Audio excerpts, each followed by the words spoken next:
welcome back to the Terrible 2 podcast. I think that we are at episode 9, are we? I believe so. Oh my gosh. This is... As you can hear, I'm a little under the weather. Yeah, but he'll get better, hopefully. Not hopefully. You will, right? I hope I'm so. just kidding. But welcome back to our... What is my brain saying? What is it doing? Welcome back to episode 9 of our Terrible 2 podcast. Hey. We have our host. Hey. How are you? Let me get there. Okay. Let me get I there. apologize. Welcome back to the Terrible 2 podcast, episode 9. We are so excited to see you guys. I know we weren't here last week, but just technical difficulties, but we are back and better than ever. Excited to give you guys new episodes, new conversation starters, new conversations, period. Sorry, I just like to talk as we can see. We know. But So let's get the episode started, my love. Yeah. That was so condescending. It was not. We should do an episode on condescending. I'm just kidding. I'm pro in sending. Yeah. Opposite of con is pro, right? Anyways, guys, I'm really excited about today's episode. We kind of had like a conversation about this topic a few weeks ago, I believe, and I was like, I think people need to hear this. So the topic for today's episode is, when are you ready to have a relationship? Or at least, when do you know? And not just any kind of relationship, not dating. I mean like long term. When is it time to switch your dating app preference from short-term or friends with benefits to long-term relationship, looking for marriage? Real. Yeah, like when do you think that time is? Or at least, how do you know that it's that time or it's approaching that time? Wow. A very tough question, because you always have to say my opinion. Everybody's individual, and so you can't just have an end-all be-all answer. But all that being said, in my perspective, I don't know if age plays a part in it. Mm-hmm. I've seen people get married out of high school. Mm-hmm. I've seen people get married in their 50s. No hate to anybody. I can't tell you what lasted and what didn't. But I think it's a level of... I think that it has to have a level of maturity. Mm-hmm. For one, I think you have to be mentally prepared. Absolutely. Because depending on how your upbringing is, your life, so many factors, you have to be prepared to be for another person. Mm. Let's say you were raised an only child. You're automatically more in tune with being alone, being by yourself most of the time. Mm. So adding another person or two or three to that is going to be most likely a challenge for you, you know? So I think that's one aspect is depending on how you grew up. Mm-hmm. Were you by yourself, with your siblings? Did you get along with your siblings? And then are you the oldest child? A lot of oldest children are independent, want to be on their own. So are you ready to have either somebody cling on to you, you cling on to someone, or have some kind of shared experience with that? I think that's the biggest one, knowing that when you get into a relationship, to end all relationships, to find your person, to find no one, that you have to go in with the mindset that you are ready for this person, and you're ready to compromise and be your best person, because I don't know, a lot of people jump from dating to date to relationship to relationship to relationship. And I don't know if they know what they want. I don't know if they're ready for another person, because a lot of people are like, oh, my partner wanted to speak to me every day, or this person's taking up so much of my time, and it's like, it's kind of their job. At that point, that's not what they're supposed to. And I have no hate or anything towards anyone that wants the short-term relationship. Yeah, no, absolutely not. Do you? Especially if that's what you're comfortable with. Exactly. And what you're willing to give. Yeah. Based on your preference, income, where you live, all this other stuff. There's so many factors that go into it. I have no hate for anybody who wants a short-term fun, who wants midterm fun. I don't know what a midterm fun is, or who wants the long run.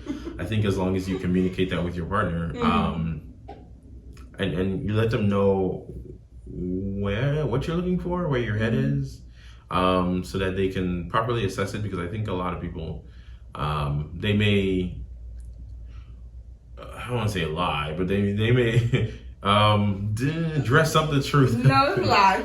Okay, lie. Because they know that the That's person that they're hear. with or whatever they want to hear. Especially the dating I apps. want something long term, when it's like, I'm just trying to clap or glaze the yams or whatever they say these days, what the youngins say. So I think you have to be honest with your partner, but you also have to be honest with yourself. Absolutely. And know for sure that you're ready for something long term, because nobody goes into long term hoping it fails.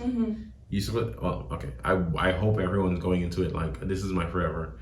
Yes. This is who I'm going to spend absorbent amounts of times with.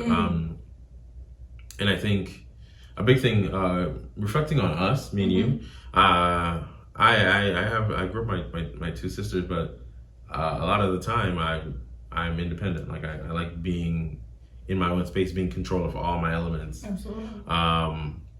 And adding another person to that was a shock to me. It was new. I was just like, she's grinding my gears, or she's trying to change something. I was just like, if I was alone, I wouldn't have to change anything. I would have to deal with it. And I think that making sure that you're ready for the change, that you are willing to be, I wouldn't say uncomfortable, but in a new space with another person, like, or having somebody in your space, like a lot of let's say our bedrooms, right? A lot of our bedrooms are curated towards us. We have our posters, we have our instruments, we have our TVs in a place, we have the bed facing a certain direction. We have the sun coming in, or you have blackout curtains to block out the sun. You have your rooms curated to you, or if your house is curated to you, that's what you enjoy, that's what you want. But somebody else isn't going to be identical to you. They might want something different. And as long as you're ready to allow somebody to put themselves in your space, and you put yourself in their space, and you guys create a space together. I'm not saying let them rearrange your entire room, but maybe they get a poster on your wall. They get to decide, maybe we should change the curtains, like stuff like that. Been great to compromise. It is okay to stand up for yourself, but it's also okay to give a little bit. It's a push and pull. So I think if I have to consolidate all this talking down to maybe one or two things, it's be ready to have another person in your space. And that can be in many factors. Changing up your space, creating a new space together, taking up your free time, even maybe taking up some of your busy time, and stuff like that. So just being ready for another human being to interrupt your independence. So like I'm guessing based off of what you're saying, that like the whole bedroom scenario, like in the poster, like it's physical but also like metaphorical too, like move things around, like mentally, emotionally, physically, like understand that some things in your life aren't always going to stay the same. Like just my understanding from what you're saying. Or were you just speaking like I was tangible, like poster over there? Okay. I was mainly speaking physical, if I'm being honest.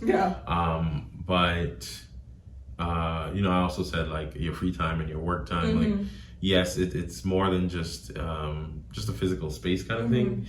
It's taking up time in your brain as well.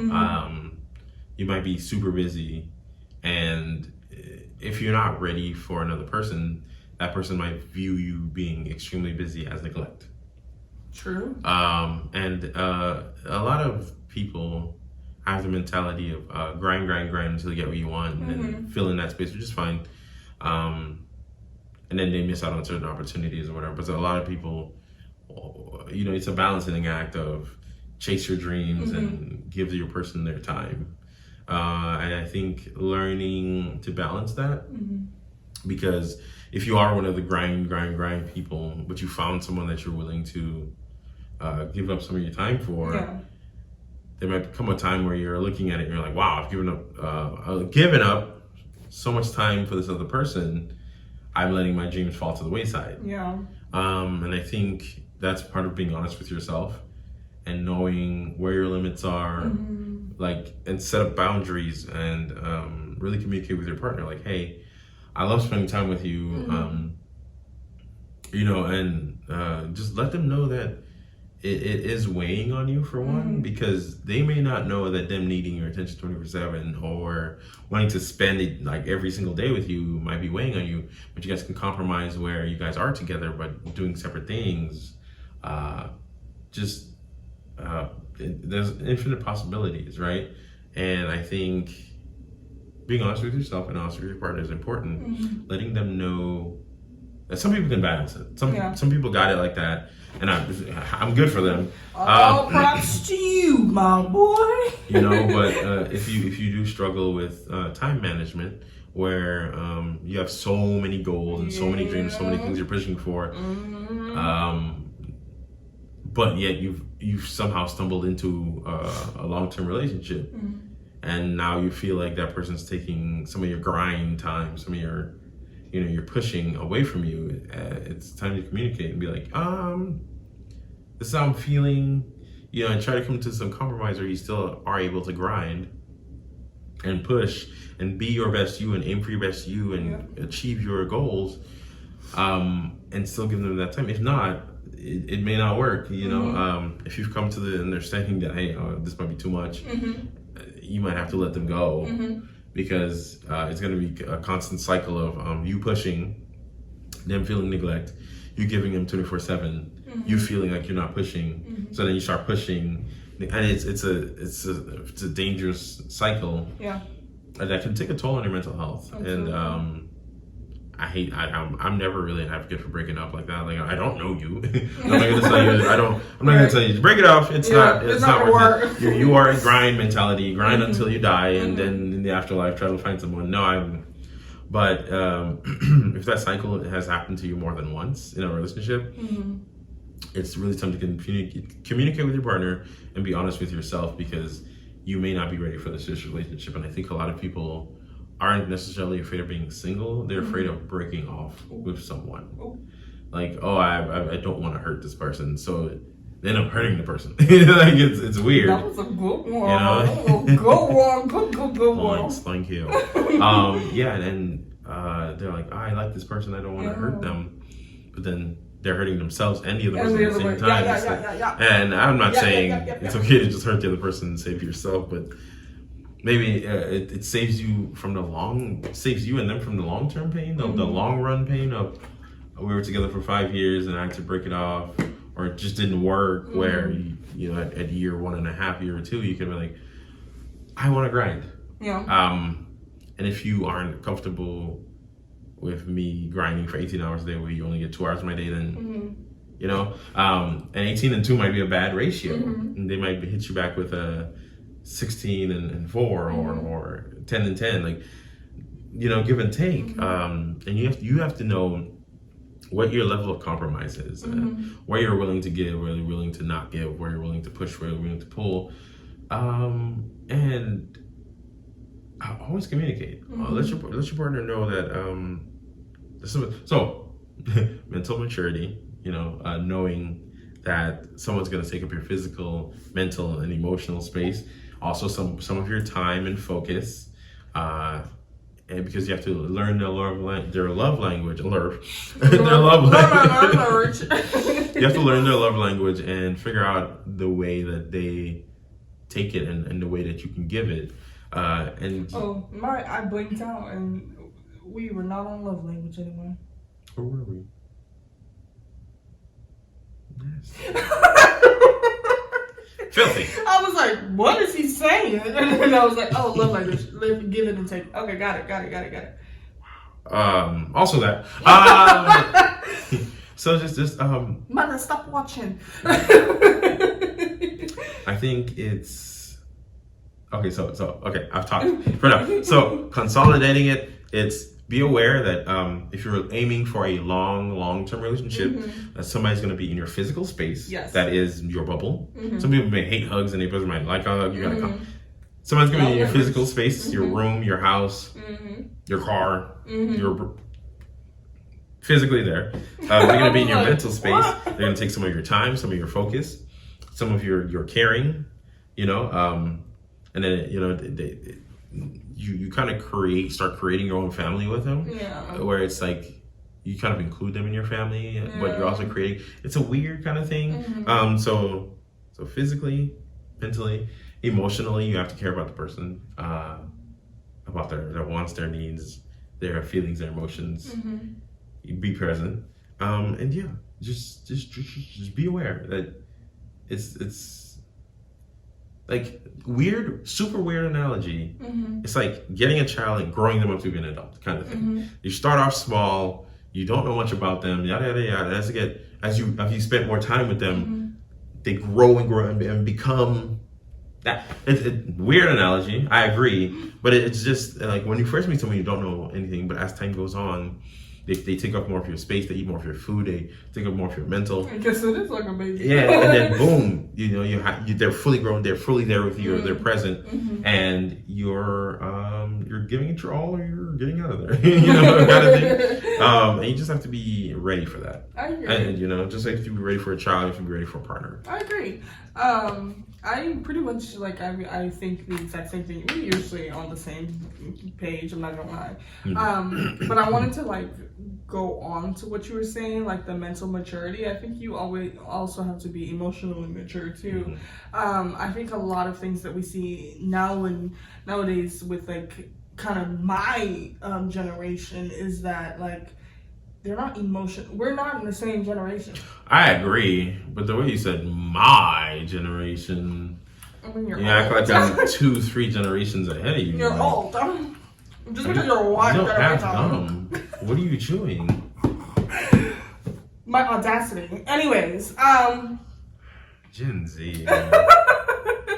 Anyways, but I think in my generation, and even in your generation too, don't stop at me. But in my generation mostly is that a lot of these people aren't emotionally mature. And that's coming from women, men, non-binary. I don't care who you are. A lot of us are not emotionally mature enough for relationships. And I find that even my friend who's older, she's a millennial. She even tells me, like, when she talks about other people that are my age, she's like, she'll talk about, and then I'll be like, well, I'm their age, so I get it. She said, you are not like them at all. And I'm not saying that I'm different, because there's a lot of people like me who are realizing, okay, yeah, at 20, even 22, I'm ready to start just getting control of my life.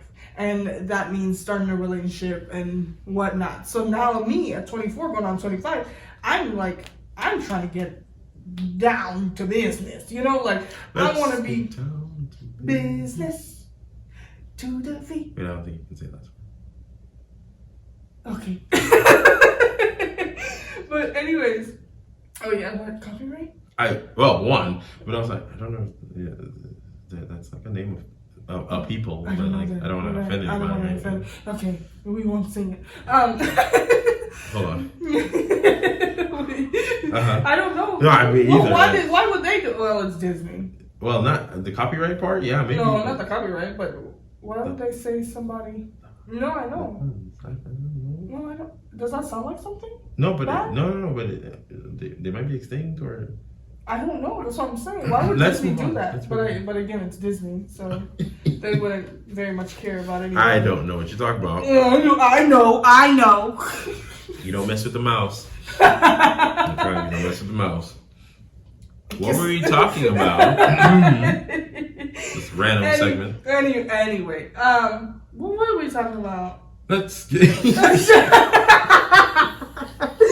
Anyways, but as I was saying about like emotional maturity, I think that's so extremely important, because emotional maturity comes with what is accountability. It comes with boundaries, respecting boundaries, setting boundaries. It comes with understanding, empathy, sympathy. It comes with so much. And like mental maturity, of course, have to be mentally mature. But emotional maturity, that's a different level of like trying to pull in a long-term relationship, because there will be short-term relationships that last if a person isn't emotionally mature. They shouldn't, but they do last, again, because it's short-term. Friends with benefits, it'll last, because again, you don't need emotional maturity for friends with benefits. I might disagree with that. Why? Like friends with benefit. Like there is no communication on any kind of level. No, not like that. Like of course there's gonna be communication, but no communication about relationships. No communication about feelings. I feel like the only thing there is like the boundary. Let me come to their You have to be emotionally mature to not become attacked. I don't think so. I think a lack of emotional maturity can make you attach feelings to the act. And then those feelings grow. And just because you guys are doing the act, you think there's some kind of, I don't know, like draw, pull, or I'm important to this person, when in reality, it's just the act that you guys are, you might benefit like a car, pay for an Uber, get a car ride together. I might grab drinks one day, whatever. And the fact that there are benefits besides the act might mirror a relationship. Yes. And you have to be emotionally mature enough to understand that it doesn't. Okay. I think... Wait. Friends benefits can transition into relationships. Yes, they can. But I think a majority of them want to stay friends benefits. And one or both parties misconstrues that because of emotional immaturity. So, this is the reason I beg to differ. I'm gonna disagree with you.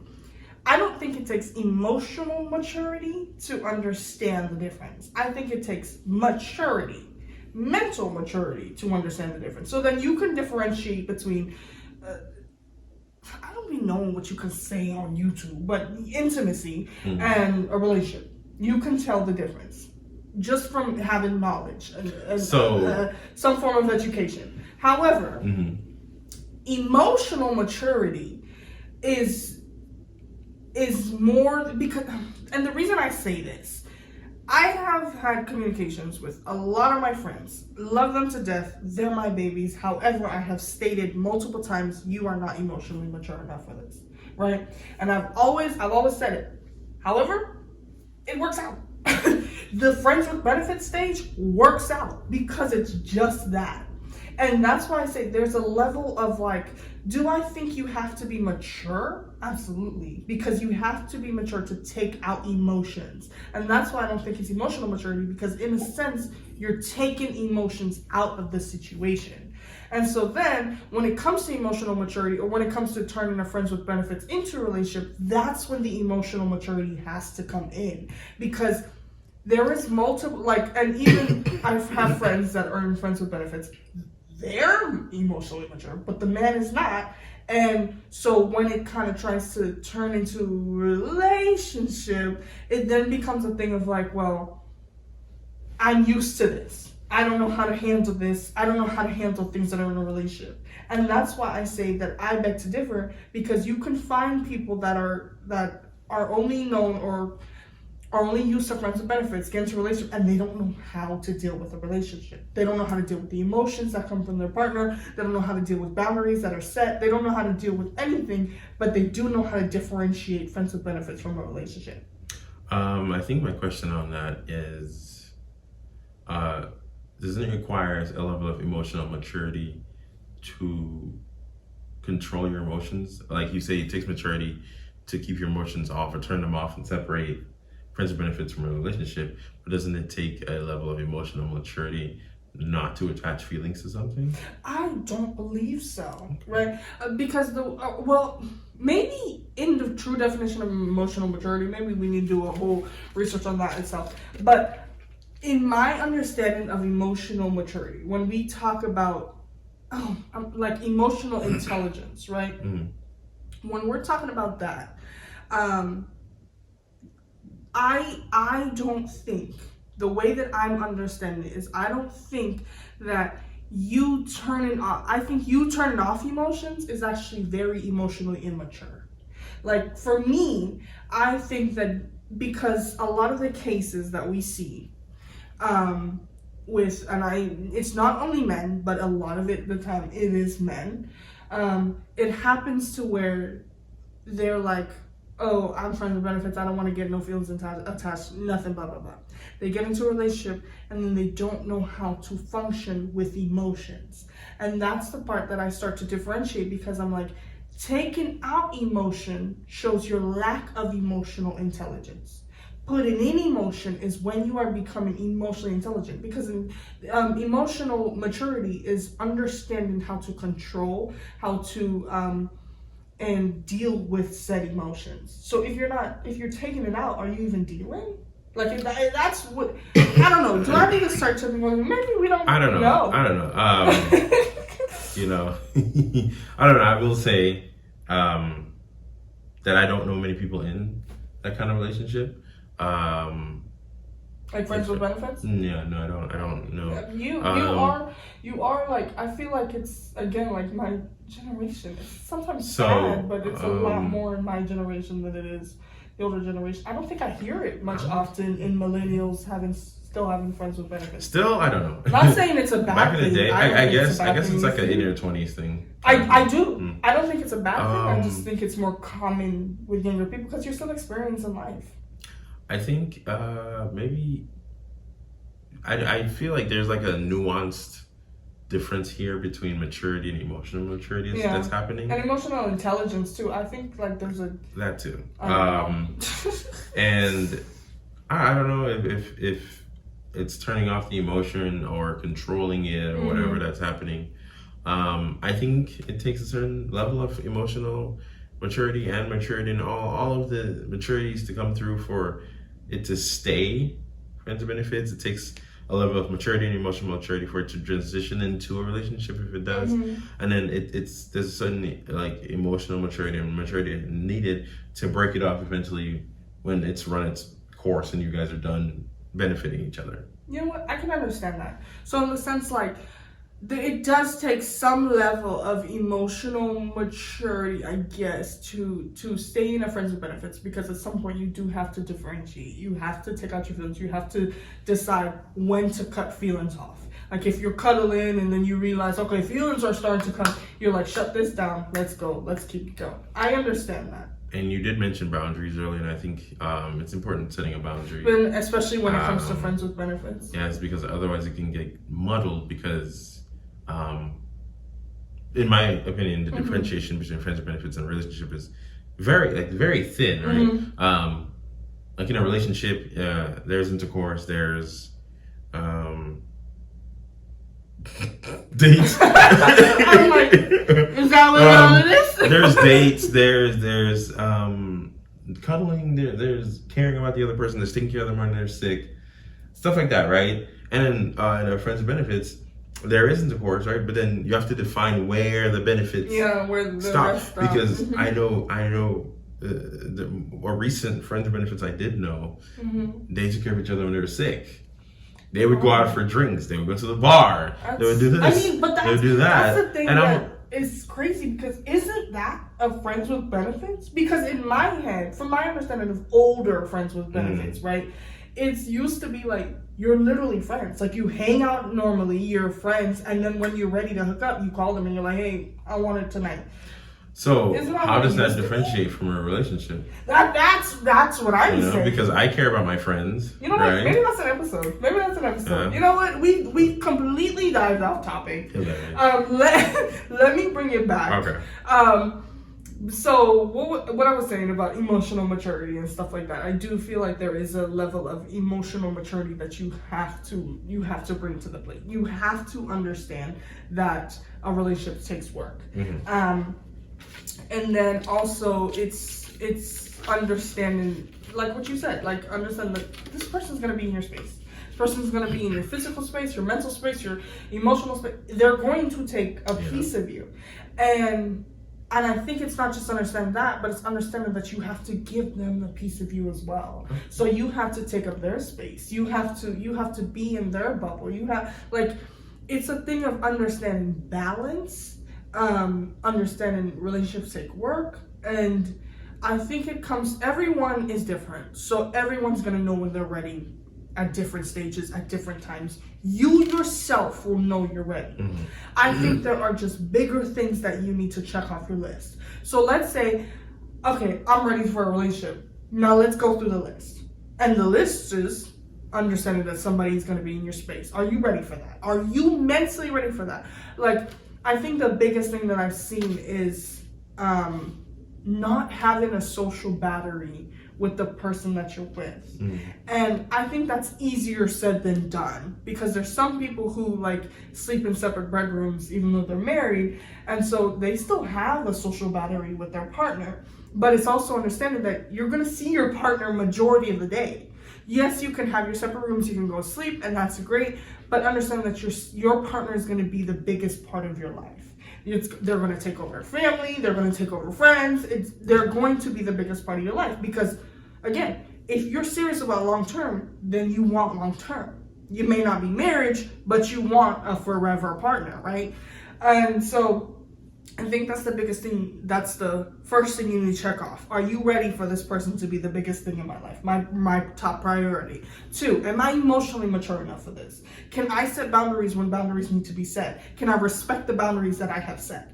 Like, and I think that's the biggest one, is a lot of people are like, okay, well, I set the boundary and I'll move on. And it's like, yeah, but if they cross it, what are you going to do? And how often are you going to allow them to cross it? Is it a thing of like 3 to 5 times? Great. If you are over 5 to 10 times of them crossing a boundary, you may need to reassess that boundary. That may not be a boundary. Yeah. That may just have been a little baby gate that you put in front of the stairs. A painted line. Literally for the ants. Like, when you draw the, like that, and that's literally, so boundary and understanding that. And then also, not just your boundary, but understand that your person's going to have boundaries of their own too. The way that you play with your family members, you joke around with your cousins, you joke around with your siblings, may not be the same way you're going to be able to joke around with your partner. And vice versa. You maybe have a really serious relationship with your family and expect that your partner's and your partner could be like top of the line, goofy goober, like, you know, the golden retriever and the black cat, like that could be you, or you can both be black cats, or you can both be golden retriever. But you have to understand that you have, like, they're gonna come with their own baggage. And I think that's the line I was trying to like get to, not just like boundaries and emotional maturity, but it's baggage. You bring your baggage, they bring their baggage, they bring their own personality, you bring your own personality. And it's understanding that, yes, you may find somebody that is just like you. And I love that for you. I hope that you find that person. I really do. I wish everyone could find that person. But sometimes you don't. Sometimes you're like us and you find like kind of polar opposites with very similar interests. And that's what happens. You end up falling in love and you're like, how did we end up falling in love? Like, but you do. And the thing is, you have to understand that this person comes with their own personality. Are we polar opposites? We'll talk about that. I was like, I don't know. We kind of are. We always used to say that in the beginning, but then like I think we started like talking more, and we're like, we're the same human being. But I don't know if it's the case of we're the same human being, or if I just copied your personality enough to now we're the same human being. I wake up at 10. I don't wake up at 10. See, polar opposites. Anyways, no, see, but I think there's a lot more that we contrast with than we do compare. So. It's possible. And it's never a bad contrast. Like, all of our like political views, moral, like everything aligns. But when it comes to like hobbies and waking up, you wake up early, I wake up, don't wake me up before 12 o'clock. Like, you're a media person, I'm not, like stuff like that. We're opposites. But I think that's also a thing, is you have to then decide what kind of person you want. Like, you're like, okay, I can deal with this. Like, I can deal with media difference. He can watch his TV shows, I can be on my phone, or I can sleep. It don't matter to me, right? But if he was like, I don't believe in gay rights or something like that, no. It's a no for me, right? But that may be different for you. I don't know. It may be different levels of things, and you can handle something different, and you might not be able to handle something different. I'm just chuckling because it was like, I don't like movies. It was like the gays. I'm like, whoa. No, but that's why I said we're very similar on like moral compass and political views and stuff, and those are the biggest things for me. And so when I like, I'm just gonna say an example for myself. When I realized that I was ready to get into a relationship, because a lot of my past relationships, they were terrible. And when I realized that, I was like, okay, you know what? I really want to settle down. I want to find my forever partner. I want to think. I had to sit down, not only decide, okay, I'm ready for this new person to bring in their own personality, but I had to also realize that there are boundaries that I have already set, and this person that's going to come in cannot disrespect them just by coming in. So not a thing of like, you can't touch me on Mondays every week. It's a thing of, you have to have the same political views as I do. You have to have the same moral views as I do. You have to have the same beliefs as I do. Because if you don't, those big things for me can't work out. And so if those things are like crazy, I'm asking for the most, then I may need to come back and be like, am I really ready for a relationship? Like, am I? But me asking for same political views or moral views, that's not too far fetched, because I found you, right?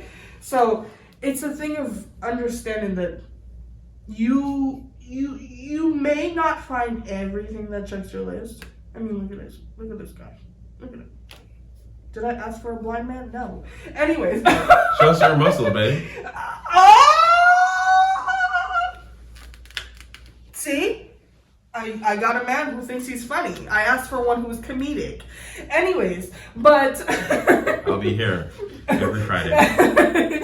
But no, I feel like that's the biggest thing. Like, is one, understanding that they're gonna be in your space. 2, setting boundaries, respecting boundaries. 3,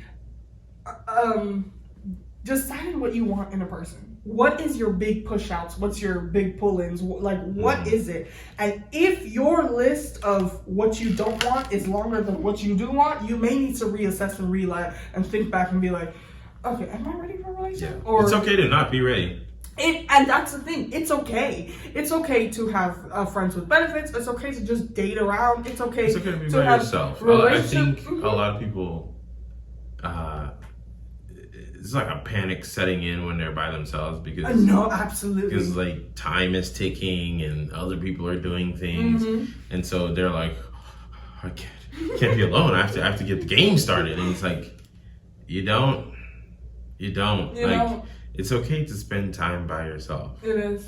You can have friends and you can go out and do all this stuff, and then come back and be by yourself. Like it's better to come back and be by yourself than to be with somebody and you're uncomfortable, you're unhappy, you're sad, like and that person is just belittling and mentally torturing and all this other stuff, or you're unsure of what's happening in your situationship. There are times when it's okay to be by yourself. Date yourself. Find out your worth. Find out what you have to offer, and find out what you want. You know? I was gonna say that for my last one. I think that you're ready after you've dated yourself. After, and it's not just date yourself, but it's after you've come, like, you're in tune with who you are. And it's not just like it's not just, okay, well, I'm this person, I like this, I'm into boba, I love boba, I like movies, I love popcorn on Tuesday nights and stuff like that. No. Like, who are you? Like, who are you and how do you feel about yourself? Are you like I think the most powerful thing is falling in love with yourself. And I always say, you have to teach someone how to love you. So if you don't love yourself, how can you teach that other person how to love you? And I think that's the main thing, is knowing when you're ready, is when you start loving yourself. And it's a true love for yourself. So then you're like, I'm so at peace with myself that you're not always going to find the right person, your forever person on the first try. Like, I've yelled at him multiple times on why he didn't come faster. Like, I was like, what did I do? Like, I was waiting for him, and he was like, I've got something to do, you know? So I had to go through a lot. I was waiting on her. I've gotten a lot too. Okay. You want to talk about... Anyways, but I had to go through a lot of people to get to Don't say it like that. I did. It was rough. I went through no one. I was by myself. But anyways, I think it's important to fall in love with yourself first, and knowing that you're not gonna catch your forever person on the first try. You might not. And oh no, you're right. You're right. I never want to say don't just doom that person. No, like, I'm sorry. Oh, I've been dating my first boyfriend for 10 years, and then they watch this and they're like, no, and just I gotta break up. Just know that you might not. There are multiple chances you will. There are people who have their forever stories with their first boyfriend, and I think it's so cute. And I wish that was me. Hey, you're my first girlfriend. Anyway, but you have to understand that it may not always work out like that. And if you love yourself enough, and you've dated yourself, and you can be at peace with them not working out. Like, you will, if they don't work out, you'll be like, okay. Like, hey, I don't think we're going to work out. Okay. Because you're fine with being with yourself. And that is the time that you know that you are, well, I believe that's the time that you know you're ready. Is when you're in love with yourself and you're accepting to anything that comes your way. If somebody comes your way, then somebody comes away. If they don't, they don't. Like, it's being comfortable with knowing that you don't know. I agree. Okay. Is there anything else? No, I think date yourself. Mm-hmm. Set your boundaries. Mm-hmm. Be mentally, physically, and emotionally prepared. Oh. And mature for someone to be in those spaces. Mm-hmm. Yeah. We're so bad at remembering things. We just talk, and then it's like, and I don't know why we do that. We always try to like repeat what we say, knowing dang well we never remember everything that we say. Go back and watch the video one more time and comment what we're talking about. Okay. Thanks. Thank you. But anyways, I apologize for how many times we got sidetracked and we got off. I think we're just excited to be back to you guys and talk to you guys again. This is like really fun, and I always like talking to you guys, giving you guys our advice that has helped us, and also giving you guys conversation starters. So next time you see us, he will be the host, and I will have to talk less. She won't. She won't. I won't. But anyways, it's the theory that counts. The right? theory. The thought. Oh. Which is it? It's something. It's something. Anyways, thank you guys so much for watching. I hope you guys enjoyed this video just as much as we enjoyed making it. We wouldn't be here if you weren't there. Yeah. So Thank you. Thank you for being here. Thank you. And we'll see you next time. Why are you ending? Because you didn't even introduce us. You know that? Yeah. Look at you. My host, Lonnie. I'm Teddy. And I'll see you guys next week, okay? Oh my gosh. Bye. Bye.